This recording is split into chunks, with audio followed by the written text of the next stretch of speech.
Hello friends, welcome back to the one video guys and my YouTube channel guys. Today friend, we are going to talk about guys Samsung phone setting guys, and today video title is guys Samsung phone guys talkback guys, how to disable. Friends, you want to disable guys Samsung phone guys phone talkback settings. So how to disable Samsung phone guys phone talkback. Today friends, I will show you, I will tell you guys. So first of all guys, go and subscribe the channel guys, click the bell icon, like the video. So friends, first of all guys, you will have to open guys your phone setting. So guys, one tap on guys your phone setting guys. Sorry guys, as you can see guys, this talkback prolong guys I have in my phone. So how to disable, one tap on phone setting and guys double tap here. After on phone setting guys, you will have to use guys your phone two fingers. So guys, we will use two finger guys. So guys, we will scroll it, and once you can see Samsung phone guys phone accessibility setting, we will tap here, then guys double tap.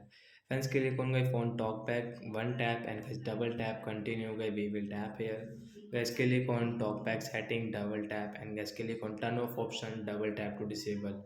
So friends, your talkback will disable, and then we can use our phone with one finger without any talkback setting guys. So like that guys, you can disable guys Samsung phone guys phone talkback. So bye bye guys, thanks for watching the video guys.